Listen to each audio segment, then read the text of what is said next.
All right, everyone, we're back with another episode of the Go 24/7 podcast. If you're watching on YouTube, make sure to hit that subscribe button down below. Hit the notifications bell for you when you need to know at least, when we drop some new videos. We've got some good stuff coming out and a good one today. And if you're listening on podcast, make sure to leave us a 5-star review on Apple or leave a review anywhere that you get your podcast. I'm with the big man himself, Glen West. Glen, you recovered from basketball last night to talk football today. Is that just where we're not even going to dive into basketball? Are we okay with that? Yeah, I feel very comfortable saying we don't have to talk much about basketball for a little while, at least on the men's side. You know, when we get Dylan back in a couple days, we can certainly talk about the undefeated start for women's. But I don't really have much to say that already hadn't been written for basketball. So Exactly. glad we're You don't. talking some football. Yeah, football indeed. And there's been some news this week that's worthy of talking about as we kind of roll in with this. John Emery returns. This was a decision that, I was kind of perusing social media, Glenn, and it was one of those things where he's not really active necessarily. He's not one of the, flashier guys on social media.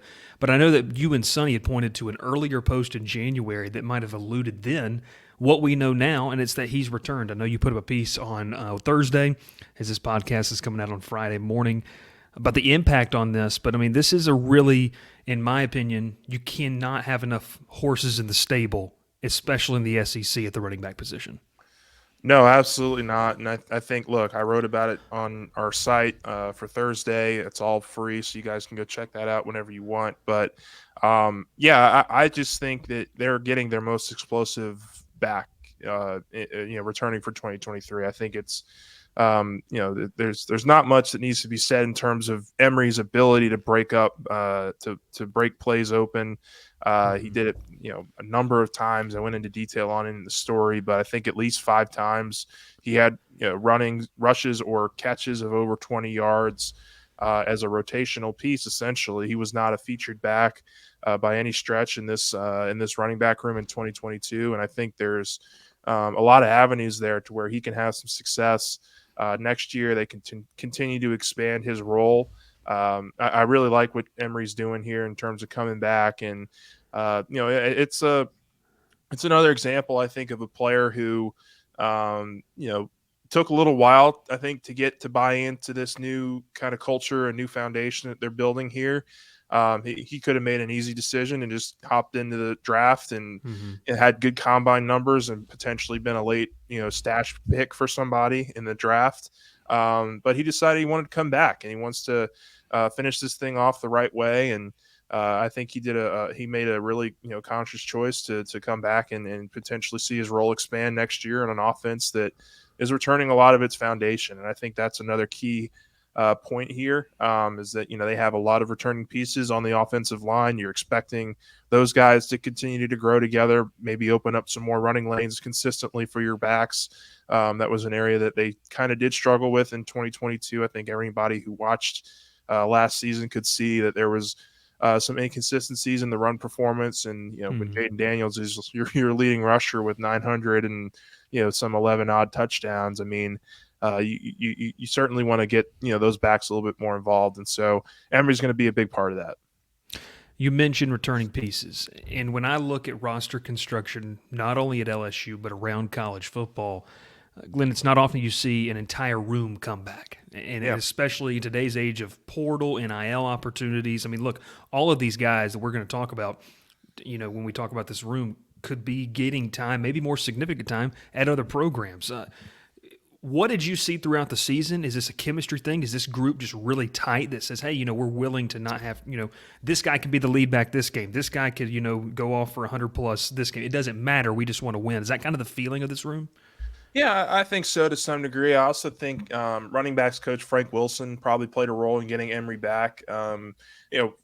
Frank Wilson has been a really just kind of model coach in terms of running backs and developing those guys. He's the one that recruited Leonard Fournette. He got a bunch of these guys in the early 2010s on board, whether it's Odell Beckham or Jarvis Landry and Tyrann Mathieu. Frank Wilson really spearheaded a lot of those recruitments in state. And he's always had really great running back rooms at LSU. And I think you certainly see a scenario here where they return one of the deeper rooms that they've ever had in terms of bodies. I mean, when you got not only John Emery but Armani Goodwin, Noah Kane, and Josh Williams all expected to be back and competing for reps, it really kind of you kind of get thrown back into the old days of Spencer Ware and Jeremy Hill and Hilliard was Kenny Hilliard, and those guys all kind of shared a backfield for a couple of years there before Hill really started to take off towards the latter part of his career. But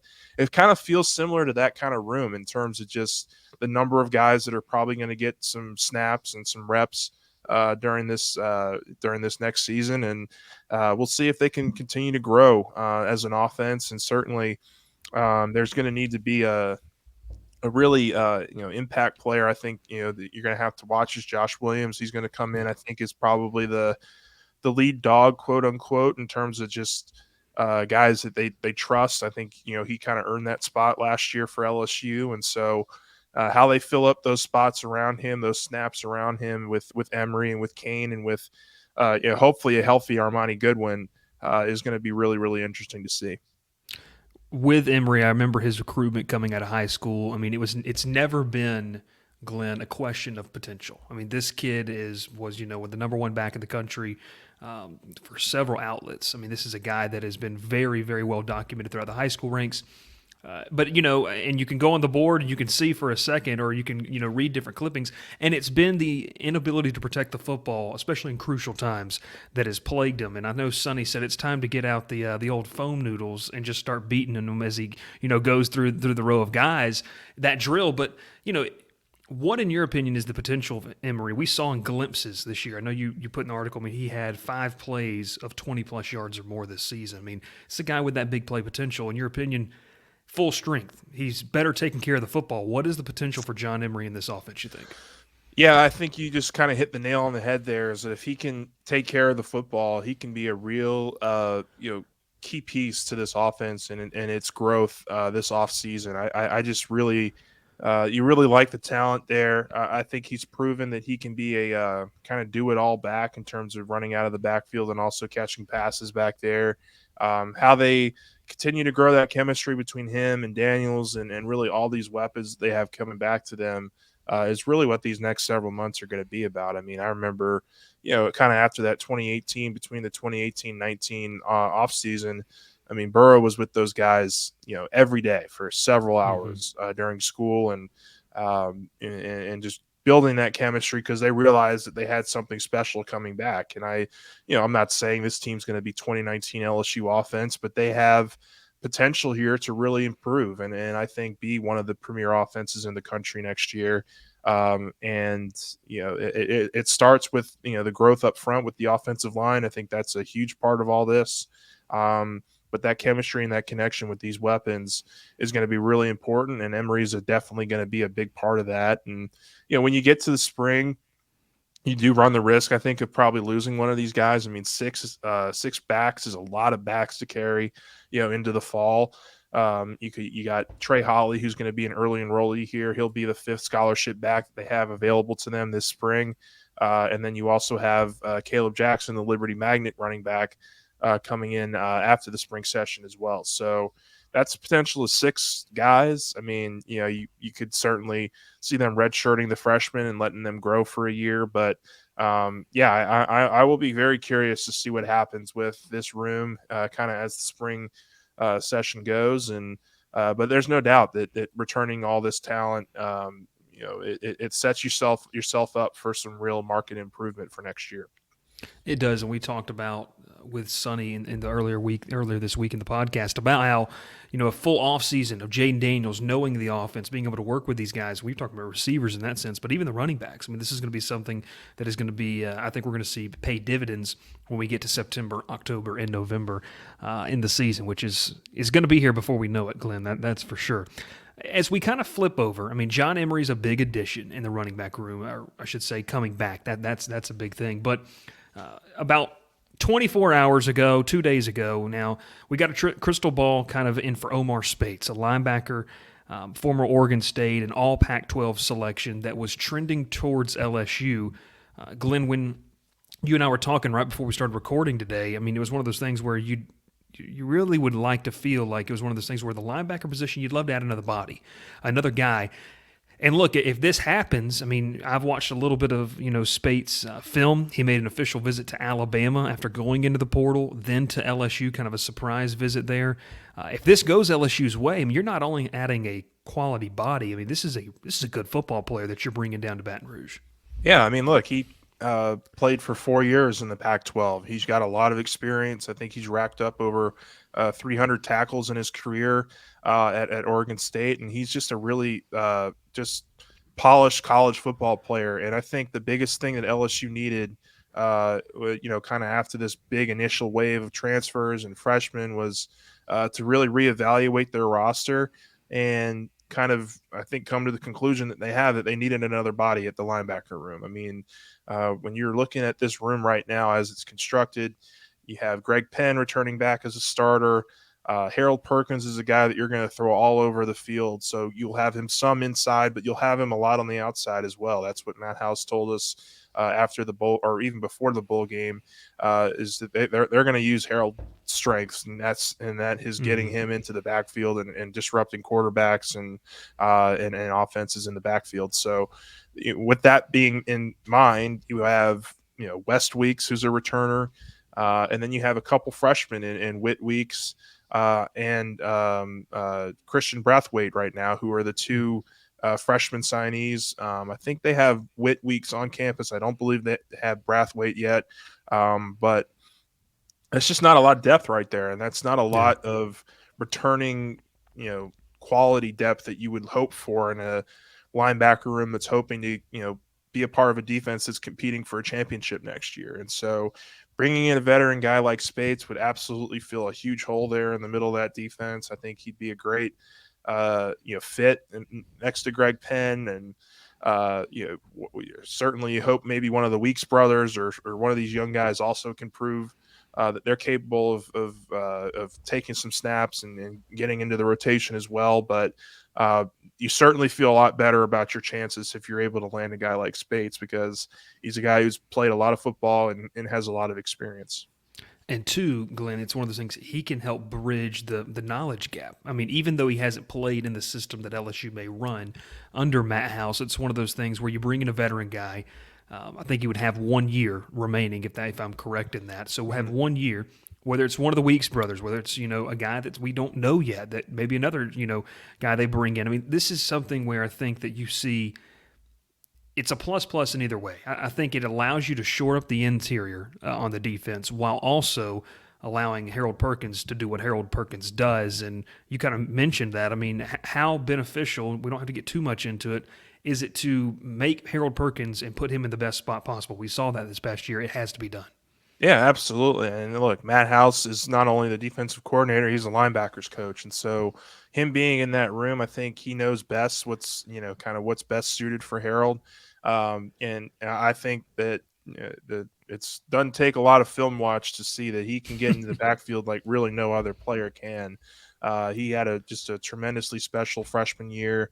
And his strength is getting and disrupting quarterbacks and getting in the backfield for tackles for loss and making those game-changing kinds of plays. And you can certainly do that as an inside linebacker. You can certainly get into the backfield and from that spot, but you're going to want to be versatile with a guy like Perkins, who is just so fast and so athletic and so strong at doing what he does best. And so, yeah, having guys that are ready to take more of an inside role, guys that you trust, it's going to be a big part of this offseason, I think, in terms of the defense and what kind of you need to see unfold there. I think you look across this roster, defensive line has certainly gone through some attrition, and they got some new transfers in here. Secondary has brought in a lot of transfers, so there's going to be a lot of moving pieces with this defense in the spring. And I think that you're going to see a situation here where LSU has a couple of foundational pieces that they really trust in Perkins and a healthy Mason Smith and Mekhi Wingo. But there's a lot of other kind of up and balls in the air right now. You could throw safety Greg Brooks into that mix as well, Major Burns. But there's a lot, in terms of outside corner and inside linebacker and, on the edge, certainly at edge rusher. that needs to be hammered out this spring, and you're going to get a good look at a lot of different options. Now we know that the portal is going to open back up. I believe April 15th is that day it opens back up for a small period of time. And while we don't know right now what LSU may be looking for, look, spring practice is going to determine a lot of that. Maybe some guys feel like they haven't won a job and want to look elsewhere.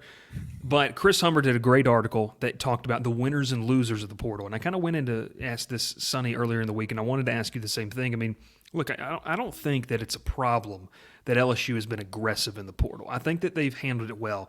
I sit in the camp if you don't want to build your whole roster through the transfer portal, you want to have those foundational pieces. But Glenn, I mean, look, when you can add the quality of players they've added, especially in that defensive back room, I mean, I know, look, Chris Hummer's the transfer portal guru. Who are we to say? But I agree with him. I do see them being winners so far through this portal cycle. Yeah, I do too. And you're still playing catch up at a bunch of spots. I mean, look, cornerback. If you hadn't aggressively gone after cornerback in the room, you were going to be relying on true freshmen essentially. And LaTerrence Welch, who was a returner, Seven Banks, who just hasn't been able to stay healthy yet in his career since coming over from Ohio State, and even at Ohio State, he had some injury issues. So, going after those guys in the portal was absolutely needed. Whether it's Zy Alexander, Denver Harris, Deuce Chestnut. I mean, they have 4 or 5 guys here that they can really trot out and get a good look at.